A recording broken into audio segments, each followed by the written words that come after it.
예배 자리에 나오신 성도님을 주님의 이름으로 환영합니다. 사도신경을 다 함께 고백하겠습니다.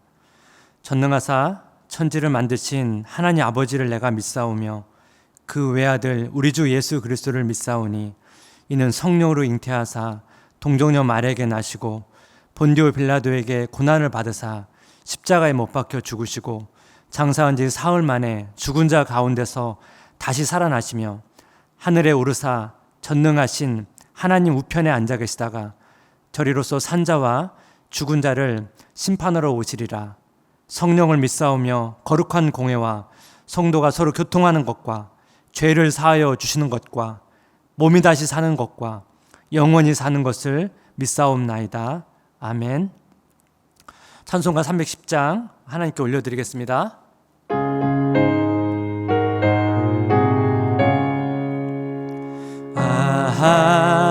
하나님의 은혜로 있을 데 없는 자 왜 구속하여 주는지 난 알 수 없도다. 내가 믿고 또 의지함은 내 모든 형편 아시는 주님 늘 보호해 주실 것을 나는 확실히 아네. 왜 내게 굳센 믿음과 또 복음 주셔서 내 맘이 항상 편한지 난 알 수 없도다. 내가 믿고 또 의지함은 내 모든 형편 아시는 주님 늘 보호해 주실 것을 나는 확실히 아네. 왜 내게 성령 주셔서 내 마음 감동해 주 예수 믿게 하는지 난 알 수 없도다. 내가 믿고 또 의지함은 내 모든 형편 아시는 주님 늘 보호해 주실 것을 나는 확실히 아네. 주 언제 강림하실지 혹밤에 혹낮에 또 주님 만날 그곳도 난 알 수 없도다. 내가 믿고 또 의지함은 내 모든 형편 아시는 주님 늘 보호해 주실 것을 나는 확실히 아네. 함께 나눌 말씀은 야고보서 5장 7절에서 12절까지 말씀입니다.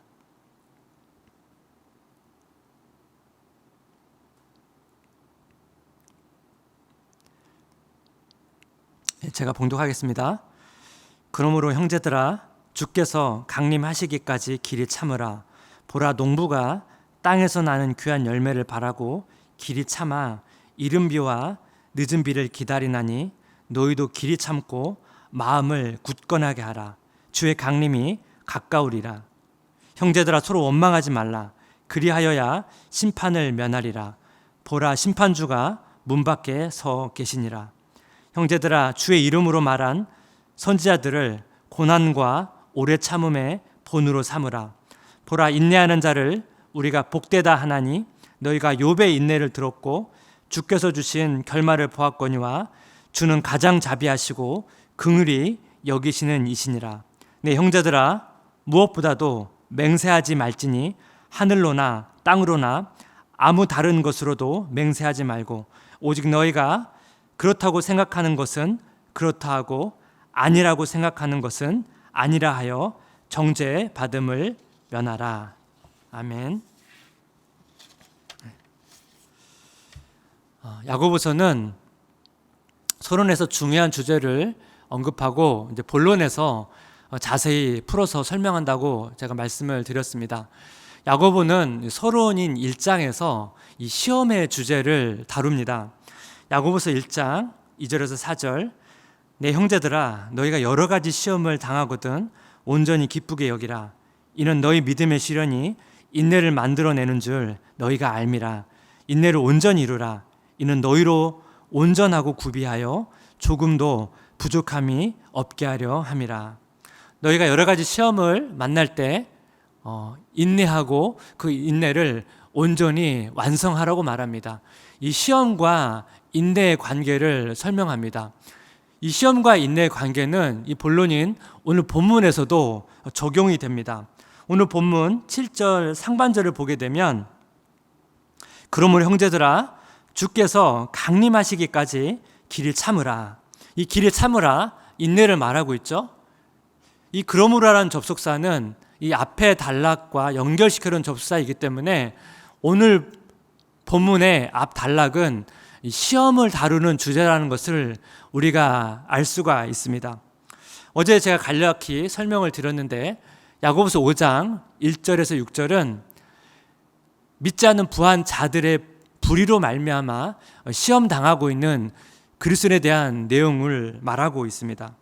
1장에서는 이 폭넓은 여러 가지 시험에 대해서 말하면서 인내를 말하고 있고 5장에서는 좀 더 구체적으로 불의 속에 있는 불의를 당하는 그리스도인들의 시험을 이야기하면서 인내의 세 가지 사례를 통해서 인내의 중요성을 강조하고 있습니다.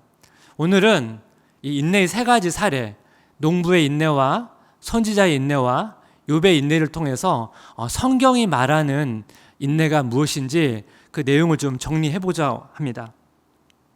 성경에서 말하는 인내의 의미, 첫 번째, 농부의 인내는 소망 있는 기다림입니다.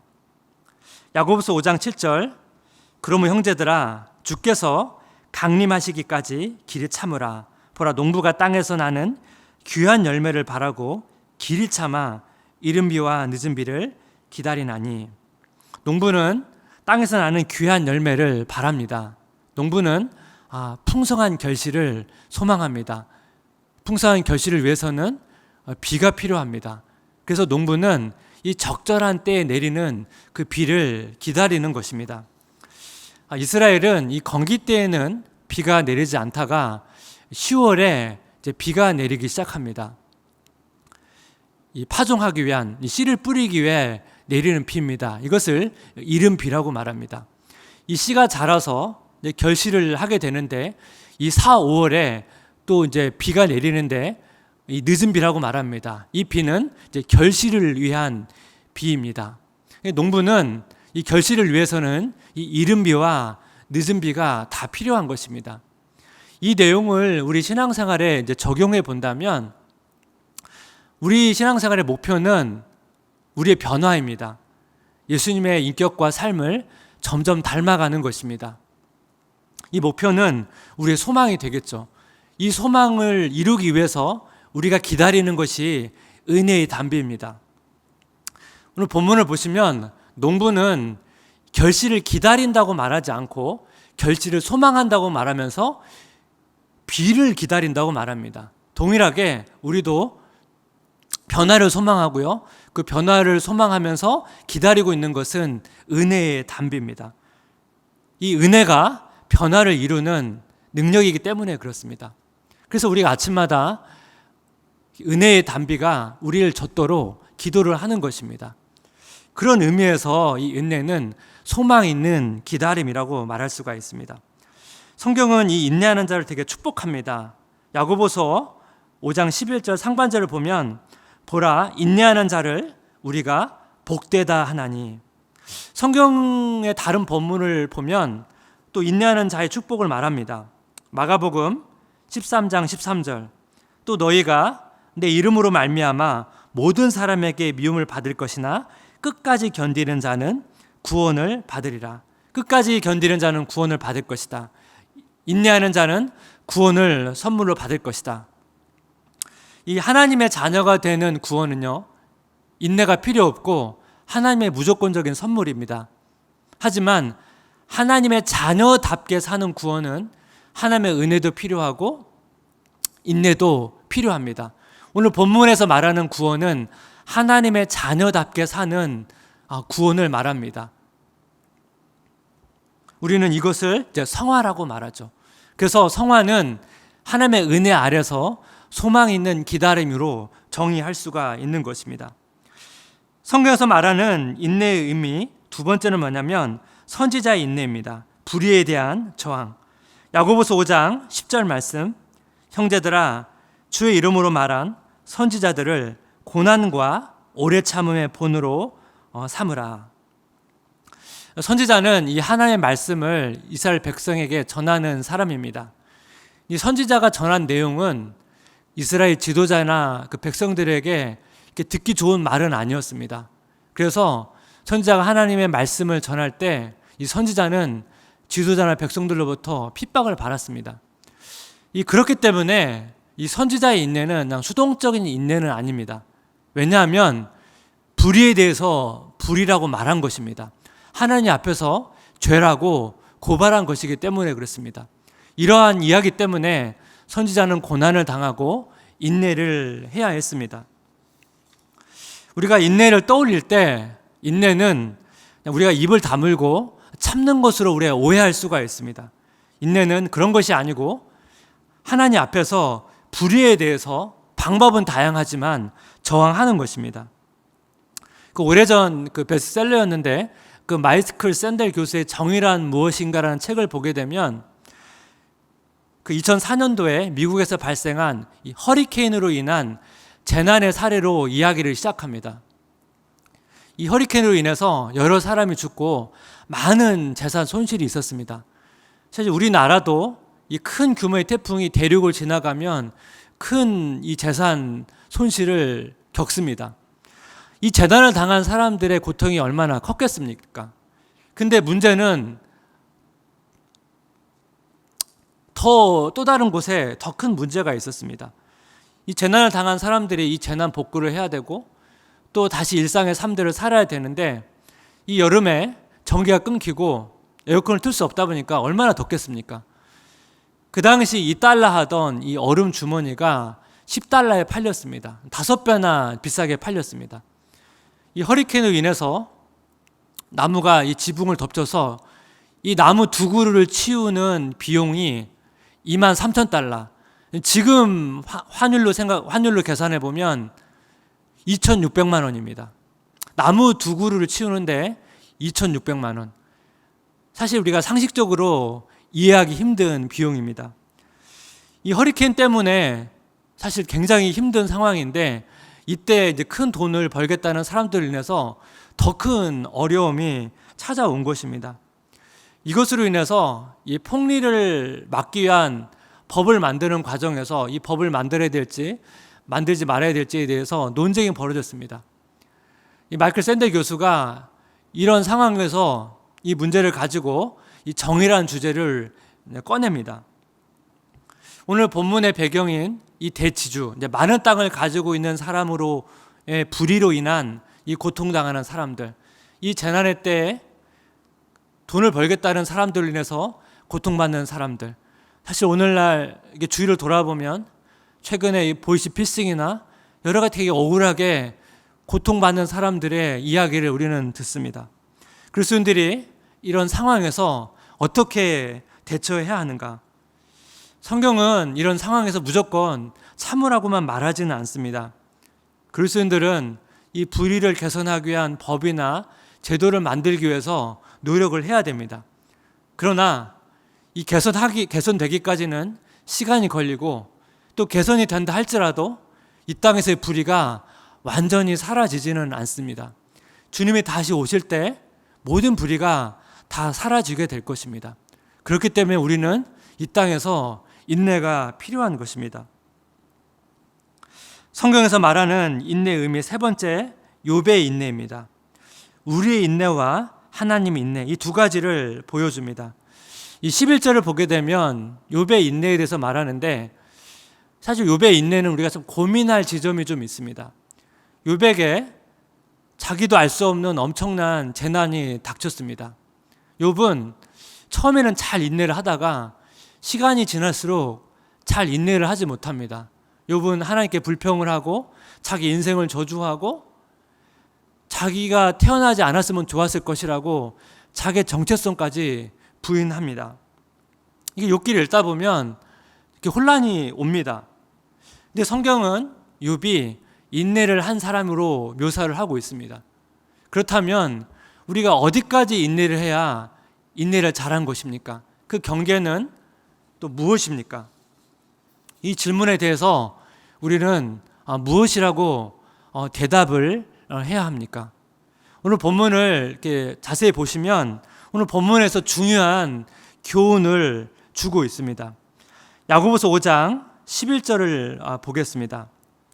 보라, 인내하는 자를 우리가 복되다 하나니 너희가 욥의 인내를 들었고 주께서 주신 결말을 보았거니와 주는 가장 자비하시고 긍휼히 여기시는 이시니라. 이 하반절을 보게 되면 욥의 인내와 대비되는 중요한 구절이 있습니다. 그것은 바로 하나님께서 가장 자비하시고 긍휼히 여기시는 분이라는 것입니다. 하나님의 인내를 강조하는 것입니다. 이 땅에서 이 인내를 완벽하게 사신 분은 예수님밖에 없습니다. 이런 관점에서 본다면 이 선지자나 욥은 불평도 없고 염려도 없고 온전히 하나님만 신뢰했기 때문에 인내의 본이 된 것이 아닙니다. 사실 정직하게 말한다면 그들은 불평도 했고 인내하지 못할 때도 있었습니다. 하지만 하나님께서 그들을 긍휼로 대하셨고 그들을 오래 참으셨고 그들의 인내를 가치 있게 여겨주신 것입니다. 그래서 우리가 하나님의 자비와 긍휼을 깊이 묵상하게 될 때 우리는 이전보다 더 잘 인내할 수 있는 힘을 얻게 되는 것입니다. 하나님께서 나를 오래 참아주시고 큰 인내로 대해주셨기 때문에 우리가 다른 사람에 대해서 힘든 상황에 대해서 잘 참고 기다릴 수가 있는 것입니다. 우리의 인내에는 항상 하나님의 인내가 전제되어 있다는 것입니다. 사랑하는 성도 여러분, 하나님께서 우리를 큰 인내로 대하고 있다는 사실을 여러분 기억하시면 좋겠습니다. 또 언젠가 주님이 다시 오실 때 이 모든 불의가 사라질 것이라는 것을 여러분 기억하시면 좋겠습니다. 그래서 우리의 모범 대신, 인내의 모범 대신 주님의 발자취를 따라가기 위해서 은혜의 단비를 사모하는 성도님 되시기를 주님의 이름으로 축복합니다. 기도하겠습니다. 하나님 아버지, 하나님께서 얼마나 연약한 우리를 많이 참으셨고 오래 기다리셨는지, 우리가 얼마나 잘 인내하지 못하는 연약한 자인지 우리는 잘 모를 때가 많습니다. 하나님을 더 잘 알게 하시고 우리가 얼마나 많이 하나님을 의존해야 되는 존재인지를 알게 해 주시옵소서. 세상이 추구하는 성공이 아닌 십자가가 추구하는 인내를, 신실함을 더 가치 있게 여기고 그것을 위해 은혜를 사모할 수 있도록 힘을 주시옵소서. 우리의 관점이 바뀔 때 하나님께서 우리 마음 안에 평안을 주시고 신령한 복들로 채우실 것을 믿습니다. 이 모든 말씀 예수님의 이름으로 기도드립니다. 아멘. 시간 두 가지 기도 제목을 가지고 같이 기도했으면 좋겠습니다. 우리가 현실에서 도피하지 않고 소망을 갖고 인내하게 하소서. 우리가 하나님의 인내를 묵상하고 하나님을 더 알아가며 인내하는 힘을 얻게 하소서. 그리고 일만성도 파송운동과 가평 우리마을과 드림센터 환원을 위해서 또 기도하시고 개인 기도로 나가시면 좋겠습니다. 같이 기도하겠습니다. 하나님 아버지, 이 시간 은혜를 구합니다. 하나님 아버지,